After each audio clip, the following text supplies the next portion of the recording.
ನಾವು ವಿಸಿಟ್ ಮಾಡಿರೋ ದೇವಸ್ಥಾನ ಯಾವುದು ಅಂತಂದರೆ ಶ್ರೀ ಬಂಡೆ ಮಹಾಕಾಳಿ ಅಮ್ಮನವರ ದೇವಸ್ಥಾನ. ಹಾಯ್ ಫ್ರೆಂಡ್ಸ್, ಎಲ್ಲರಿಗೂ ನಮಸ್ಕಾರ. ನಾನು ನಿಮ್ಮ ಬೃಂದಶ್ರೀ. ಸೊ ಇವತ್ತು ನಾವು ಬಂಡೆ ಮಹಾಕಾಳಮ್ಮ ದೇವಸ್ಥಾನಕ್ಕೆ ಹೋಗ್ತಾ ಇದ್ದೀವಿ. ಇಷ್ಟೇ, the day starts with my brother. ಅವ್ನು ಫುಲ್ ಖುಷಿಯಲ್ಲಿದ್ದಾನೆ. ಸೊ ನಾವು ಆಟೋದಲ್ಲೇ ಹೋದ್ವಿ. ಫಸ್ಟ್ ಬಸ್ಸಲ್ಲೇ ಹೋಗಿದ್ದು. ಬಸ್ಸಲ್ಲಿ ಅಲ್ಲಿ ಇಳ್ಕೊಂಡ್ಬಿಟ್ಟು ಮೆಜೆಸ್ಟಿಕ್ ಹತ್ರ ಇಳ್ಕೊಂಡು ಮೆಜೆಸ್ಟಿಕ್ಕಿಂದ ನಾವು ದೇವಸ್ಥಾನಕ್ಕೆ ಹೋಗಿರೋದು. ಸೊ ಮಳೆ ಬರ್ತಾ ಇತ್ತು, ಆದರೂ ಹೆಂಗೋ ಹಂಗೋ ಮಾಡಿ ನಾವು ದರ್ಶನ ಮಾಡ್ಕೊಂಡು ಮನೆಗೆ ವಾಪಸ್ ಬಂದ್ವಿ. ಓಕೆ, ಲೈಕ್ ಇದೆಲ್ಲಿ ಲೊಕೇಟ್ ಆಗಿರೋದು ಅಂತ ಅಂದರೆ ಚಾಮರಾಜಪೇಟೆ ನಿಯರ್ ಬೈ ಜಿಂಕೆ ಪಾರ್ಕ್ ಹತ್ರ. ಲೈಕ್ ಅಲ್ಲಿ ಸ್ವಲ್ಪ ಜನ ಓಡಾಡ್ತಿರೋರ್ಗೆ ಯಾರಿಗೆ ಬೇಕಾದರೂ ನೀವು ಕೇಳಿದ್ರು ಲೈಕ್ ಬಂಡೆ ಮಹಾಕಾಳಮ್ಮ ದೇವಸ್ಥಾನ ಎಲ್ಲಿದೆ ಅಂತ ಕೇಳಿದರೆ ಅವ್ರು ಹೇಳ್ತಾರೆ. ಸೊ ನನ್ನ ತಮ್ಮ ಸ್ವಲ್ಪ ಖುಷಿಯಾಗಿ ಎದ್ದ. ಅವನು ಆಚೆಗಡೆ ಬಂದರೆ ಸ್ವಲ್ಪ ಆ್ಯಕ್ಟಿವ್ ಆಗಿರ್ತಾನೆ, ಒಳಗಡೆ ಇದ್ದರೆ ಟಸ್ಸು ಪುಸ್ಸು ಅಂದ್ಕೊಂಡಿರ್ತಾನೆ. ಸೊ ಫೈನಲಿ ನಾವು ದೇವಸ್ಥಾನನ ರೀಚ್ ಮಾಡಿದ್ವಿ. ಇದು ಆ್ಯಕ್ಚುಲಿ ರಶ್ಶೇ ಅಲ್ಲ. ನಮ್ಗೆ ಹೇಳಬೇಕು ಅಂದರೆ ಈ ದೇವಸ್ಥಾನದಲ್ಲಿ ಹೇಳಬೇಕು ಅಂತಂದರೆ ಇದು ರಶ್ ಅಲ್ಲ. ಮೇಯ್ನಾಗಿ ಅಂದರೆ ಕಾಲಿಕಕ್ಕೂ ಕೂಡ ಜಾಗ ಎಲ್ಲಿರೋ ಅಷ್ಟು ರಶ್ ಯಾವತ್ತಿರುತ್ತೆ ಅಂತಂದರೆ ಅಮಾವಾಸ್ಯೆ ದಿನ, ಪೂರ್ಣಿಮಾ ದಿನ. ಓಕೆ, ಸೊ ಆ ಟೈಮ್ನಲ್ಲಿ ಫುಲ್ ರಶ್ ಇರುತ್ತೆ. ಇಲ್ಲಿ ಮಂಗಳವಾರ, ಶುಕ್ರವಾರ ಮತ್ತು ಭಾನುವಾರ ಬೆನ್ಮೇಲೆ ನೀರು ಹಾಕ್ತಾರೆ. ತಾಯಿಗೆ ಅಭಿಷೇಕ ಮಾಡಿರೋ ನೀರನ್ನ ನಮ್ಮ ಬೆನ್ಮೇಲೆ ಹಾಕ್ತಾರೆ. ಸೊ ನಾವೆಲ್ಲ ಫುಲ್ ಖುಷಿ ಇದ್ವಿ. ಇದು ಸೆಕೆಂಡ್ ಟೈಮ್ ನಾವು ವಿಸಿಟ್ ಮಾಡ್ತಿರೋದು. ಫಸ್ಟ್ ಟೈಮಲ್ಲಿ ನಾನು ವೀಡಿಯೋ ಅಪ್ಲೋಡ್ ಮಾಡೋಣ ಅಂದ್ಕೊಂಡೆ, ಆದರೆ ವೀಡಿಯೋ ಚೆನ್ನಾಗಿ ಮಾಡೋಕ್ಕಾಗಿಲ್ಲ. ನನ್ನ ತಮ್ಮ ಆಯಿತು, ಅವ್ನು ಫುಲ್ ಅಳ್ತಾ ಇದ್ದ ಅವತ್ತು. ಸೊ ವೀಡಿಯೋನ ಮಾಡೋಕ್ಕಾಗಿಲ್ಲ.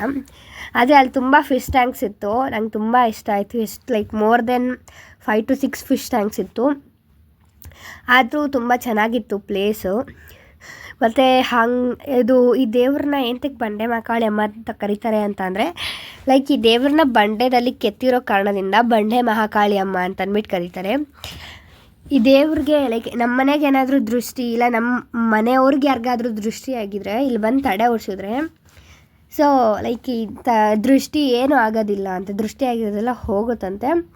ಸೊ ಅದು ತಡೆ ಓಡ್ಸೋಕ್ಕೆ ಎಷ್ಟು ಚಾರ್ಜ್ ತೊಗೊತಾರೆ ನಮ್ಗೆ ಗೊತ್ತಿಲ್ಲ, ನೀವು ಅಲ್ಲೊಂದು ಸತಿ ಕೇಳಬೇಕು.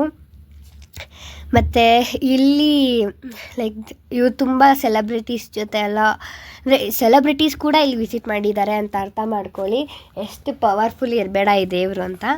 ನನಗೆ ಎಲ್ಲ ಪವರ್ ಲೈಕ್ ಇದರಲ್ಲೂ ಅದು ಅಷ್ಟು ಇಷ್ಟ ಆಯಿತು. ಮತ್ತು ಈ ದೇವರು ಎಷ್ಟು ಚೆನ್ನಾಗಿ ಅಲಂಕಾರ ಮಾಡಿಸ್ಕೊಂಡಿದ್ದಾರೆ ಅಂತ ನೀವು ನೋಡ್ತಿದ್ದೀರಾ, ಎಷ್ಟು ಚಂದ ಅಂತ ಅಂದರೆ ಈ ದೇವರು ಲೈಕ್ ತುಂಬ ಒಳ್ಳೆ ಲೈಕ್ ತುಂಬ ಪವರ್ಫುಲ್ ದೇವರು ಅಂತ ಹೇಳ್ತಾರೆ ಎಲ್ಲರೂ. ನನಗೆ ಎಲ್ಲ ಫಿಶ್ ಟ್ಯಾಂಕಲ್ಲಿ ಈ ಫಿಶ್ ಟ್ಯಾಂಕ್ ತುಂಬ ಇಷ್ಟ ಆಯಿತು. ಯಾಕಂತಂದರೆ ನನ್ನ ತಮ್ಮ ಲೈಕ್ ಇದು ಫುಲ್ ಏನಂತ ಅಂದರೆ ಲೈಕ್ ಹೊಟ್ಟೆ ಥರ ಎಲ್ಲ ಕಟ್ಟಿದಾರಲ್ಲ, ನನ್ನ ತಮ್ಮ ಇಲ್ಲೇ ಬಂದು ನೋಡೋಣ ಬಾ ಬಾ ಬಾ ಅಂತ ಕರೆದ. ಸೊ ಹೋಗಿದ್ವಿ. ಇವನ್ ನಾವು ಏನಕ್ಕೆ ಇಲ್ಲಿ ವಿಸಿಟ್ ಮಾಡಿದ್ದು ಅಂತಂದರೆ, even there is a big reason. ನಮ್ಮ ಅಜ್ಜಿಗೆ ಆಲ್ರೆಡಿ ಕಾಲು ಉಳುಕಿತ್ತು, ಕಾಲು ತುಂಬ ಊದ್ಕೊಂಡ್ಬಿಟ್ಟಿತ್ತು. ನಾವಿಲ್ಲಿ ಬಂದು ದೃಷ್ಟಿ ತೆಗೆಸ್ಕೊಂಡ್ವಿ ಸ್ವಾಮೀಜಿ ಹತ್ರ. ಅದು ಸರಿ ಹೋಯ್ತು. ಲೈಕ್ 1 ವೀಕು ಇಲ್ಲ, ಒಂದು 2 ಡೇಸಲ್ಲಿ ಸರಿ ಹೋಗ್ಬಿಡ್ತು ನಮ್ಮ ಅಜ್ಜಿಗೆ ಕಾಲು ನೋವೆಲ್ಲ. ಸೊ ಈ ದೇವಸ್ಥಾನ ಒಳಗಡೆ ಹೋಗ್ಬೇಕಾದ್ರೆ ಈ ಥರ 2 ಕಲ್ಲಿರುತ್ತೆ. ಈ ಕಲ್ಲು ಮೇಲೆ ಬರೆದಿರ್ತಾರೆ ಲೈಕ್ ಈ ದೇವಸ್ಥಾನ ಏನಿದು, ಲೈಕ್ ಏನಕ್ಕಿರೋದು, ಹೆಂಗೆ ಇದು ಮಾಡಿರೋದು, ದೇವಸ್ಥಾನದ ಬಗ್ಗೆ ಎಲ್ಲ ಇದೆ. ಸೊ ಇವನ್ ನೀವು ನೋಡ್ತಿರೋ ಹಾಗೆ ವಿಜಯಲಕ್ಷ್ಮಿ ಅವರು ಮತ್ತು ದರ್ಶನ್ ಸರ್ ಕೂಡ ಇಲ್ಲಿ ವಿಸಿಟ್ ಮಾಡಿದ್ದಾರೆ. ಇಲ್ಲಿ ನೋಡ್ತಿದ್ದೀರೋ, ಇಲ್ಲೊಂದು ಸ್ವಲ್ಪ ಸೈಡ್ಗೆ ಹೋದರೆ ಅಲ್ಲಿ ಬೀಗ ಕಟ್ಟಿರ್ತಾರೆ. ನಿಮ್ಗೇನಾದರೂ ಹರಕೆ ಪೂರೈಬೇಕು ಅಂತ ಅಂದರೆ ಅಲ್ಲಿ ಬೀಗ ಕಟ್ಟಬೇಕು. ಅದು ಅಂದ್ಕೊಂಡು ಬೀಗ ಕಟ್ಟಿದ್ರೆ, ನೀವು ನೋಡ್ತಿರ್ಬೋದು ಅಲ್ಲಿದೆಯಲ್ಲ ಆ ಮರದ ಪಕ್ಕದಲ್ಲಿ ಒಂದು ಇದಿದೆ. ಅಲ್ಲಿ ನೀವು ಅಂದ್ಕೊಂಡು ಏನಾದರೂ ಬೀಗ ಕಟ್ಟಿದ್ರೆ ಅದು ನಿಜ ಆಗುತ್ತಂತೆ. ಸೊ ನಾವು ಕೂಡ ಫೈನಲ್ ಆಗಿ ಬಂದ್ವಿ. ಆಮೇಲೆ ತಿರ್ಗಾ ಲೈನಲ್ಲಿ ಹೋಗಬೇಕು.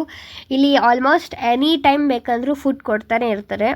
ನಮ್ಗೆ ಎಷ್ಟು ಬೇಕೋ ಅಷ್ಟು ತೊಗೋಬೋದು. ನೀವು ನೋಡ್ತಾ ಇರ್ಬೋದು ಅಲ್ಲಿ. ಆದರೆ ಫುಡ್ ಮಾತ್ರ ಟೇಸ್ಟಿಯಾಗಿತ್ತು. ಟೊಮೆಟೊ ಬಾತ್ ಕೊಟ್ಟಿದ್ದರು. ಒಂದೊಂದು ದಿವಸ ಒಂದೊಂದಲ್ಲ, ಬಟ್ ರೈಸ್ ಐಟಮೇ ಜಾಸ್ತಿ ಕೊಡೋದು ಇವರು. ಪುಳಿಯೋಗರೆ ಇಲ್ಲ ಟೊಮೆಟೊ ಬಾತು ಇಲ್ಲ ಪಲಾವು ಈ ಥರ ಕೊಡ್ತಾರೆ ಫ್ರೆಂಡ್ಸ್. ನಾವು ಹೋದಾಗ ಟೊಮೆಟೊ ಬಾತ್ ಸಿಕ್ತು ನಮಗೆ. ನಾವು ಫುಲ್ ಎಂಜಾಯ್ ಮಾಡ್ಕೊಂಡ್ವಿ. ಕೊನೆಗೆ ಮನೆಗೆ ಬರೋಷ್ಟಕ್ಕೆ ಸಾಕಾಯಿತು. ಸೊ ಬಾಯ್ ಫ್ರೆಂಡ್ಸ್, ನೀವು ಕೂಡ